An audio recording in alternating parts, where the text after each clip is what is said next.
Friends ఇంతవరకు మన channel subscribe చేసుకోకపోయినట్లయితే కనుక రెడ్ కలర్ బటన్ మీద క్లిక్ చేసి మన ఛానల్ సబ్స్క్రైబ్ చేయండి. పక్కన వచ్చిన బెల్ ఐకాన్ యాక్టివేట్ చేయడం ద్వారా నేను ఏ వీడియో పెట్టినా కానీ మీరు మిస్ కాకుండా ఉంటారు. హే గైస్, ఎలా ఉన్నారు గైస్? ఇవాళ వీడియో ఏంటంటే మనం చూసుకున్నట్లయితే ఈ విధంగా మీ యొక్క మొబైల్ ఫోన్ యూజ్ చేస్తున్నప్పుడు గూగుల్ క్రోమ్ నుంచి different types of advertisements and notifications కూడా మీకు రావడం జరుగుతుంది.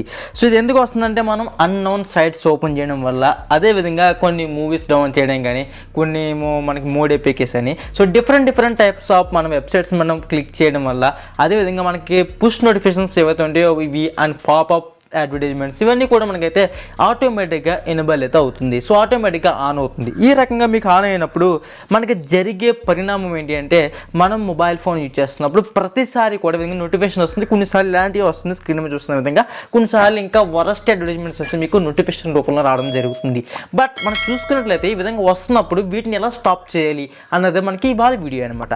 గైస్, ఫస్ట్ థింగ్ చూసుకున్నట్లయితే వచ్చిన తర్వాత మీరు ఎప్పుడు ఏం చేస్తారంటే, గూగుల్ క్రోమ్ ఏదైతే ఉంటుందో దీని విధంగా వచ్చి యాప్ ఇన్ఫార్మ్ ఆప్షన్ ప్రెస్ చేసుకున్న తర్వాత పర్మిషన్స్కి వచ్చిన తర్వాత ఇక్కడ నోటిఫికేషన్ పర్మిషన్స్ ఏవైతే ఉంటుందో ఇవన్నీ మీరు స్టాప్ చేస్తారు. నిజానికి ఎలా చేయకూడదు, అవి పర్మనెంట్గా స్టాప్ అవ్వాలి అనుకుంటున్నారా అయితే మాత్రం గూగుల్ క్రోమ్ అయితే ఓపెన్ చేయండి. గ్యాస్ మీరు వాటిని పర్మనెంట్గా స్టాప్ చేయాలనుకుంటే మాత్రం ఈ విధంగా మీరు గూగుల్ క్రోమ్ ఓపెన్ చేసిన తర్వాత ఇక్కడ చూసుకున్నట్లయితే సెట్టింగ్స్ ఆప్షన్ ప్రెస్ చేయండి. సెట్టింగ్స్ ఆప్షన్ ప్రెస్ చేసిన తర్వాత ఈ విధంగా స్క్రోల్ చేసుకుంటే వెళ్తే ఇక్కడ మనకి సైట్ సెట్టింగ్స్ అనే ఆప్షన్ అయితే వస్తుంది. ఇక్కడ ఆల్ సైట్ ఆప్షన్ ప్రెస్ చేసుకున్న తర్వాత మనకి ఒక సైట్ ఉంది. ఇక్కడ ఈ ఆప్షన్ ప్రెస్ చేసుకున్న తర్వాత మనకి ఈ విధంగా ఉంటుంది. ఇక్కడ మీరు ఏం చేస్తారంటే స్టోరేజ్ డేటా ఉంటుంది కదా, డిలీట్ ఆప్షన్ ప్రెస్ చేసుకుని ఇక్కడ క్లియర్ ఆప్షన్ ప్రెస్ చేస్తే సరిపోతుంది.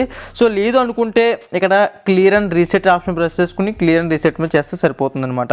సో నెక్స్ట్ ఇంకా అదే విధంగా మనకి ఇక్కడ మూవీకి సంబంధించిన సైట్ ఉంది. ఇక్కడ మనం కూడా సేమ్ యాజ్ అలా చేస్తాం అనమాట. సో ఈ విధంగా చేస్తాం, మనకి ఇది రాదు. సో ఇది ఫస్ట్ స్టెప్. ఇవన్నీ చేసినప్పటికీ కూడా మీకు ఇంకా వస్తున్నాయి అంటే మాత్రం మీ యొక్క మొబైల్ ఫోన్లో ఉన్న గూగుల్ క్రోమ్ అయితే ప్రెస్ చేసి యాప్ ఇన్ఫర్మేషన్లోకి అయితే రండి. ఈ విధంగా వచ్చిన తర్వాత ఇక్కడ మీరు ఏం చేస్తారంటే నోటిఫికేషన్స్లో రండి. ప్లస్ నోటిఫికేషన్స్లోకి వచ్చినట్లయితే ఇక్కడ చూసుకున్నట్లయితే మీకు ఆల్ సైట్ నోటిఫికేషన్స్ అని చెప్పి ఇక్కడ ఈ ఆప్షన్ ఎనేబుల్ అవుతుంటుంది.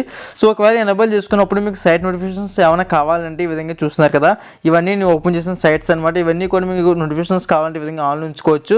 లేదు నాకు ఎలాంటి నోటిఫికేషన్స్ వద్దు, నేను ఏదైనా యాప్ డౌన్లోడ్ పెట్టుకుంటే నాకు డౌన్లోడ్ అయినట్టుగా పైన రావాలి, లేదా ఒక ఇమేజ్ డౌన్లోడ్ చేస్తే గూగుల్ క్రోమ్ నుంచి డౌన్లోడ్ అయినట్టు మాత్రం నాకు కావాలనుకుంటే మీరు ఏం చేస్తారు, ఇక్కడ ఆల్ సైట్ నోటిఫికేషన్స్ ఏం చేస్తారంటే స్టాప్ చేస్తే సరిపోతుంది. మీకు సైట్ అంటే ఏదైనా ఒక వెబ్సైట్కి సంబంధించిన క్లిక్ చేస్తే దాని నుంచి వచ్చే పుష్ నోటిఫికేషన్స్ ఏమి కూడా మీకైతే రాదనమాట. గైస్, కంప్లీట్ ఇది వాళ్ళ వీడియో అయితే. ఫ్రెండ్స్, వీడియోని చెంది లైక్ చేసి మన ఛానల్కి సబ్స్క్రైబ్ చేసుకుని పక్కన వచ్చిన బెల్ ఐకాన్ని యాక్టివేట్ చేసుకోండి. ఇలాంటి మరిన్ని వీడియోస్ మీరు తీసుకొస్తూ ఉంటాను. ఓకే, బాయ్ ఫ్రెండ్స్, నెక్స్ట్ వీడియోలో కలుద్దాం.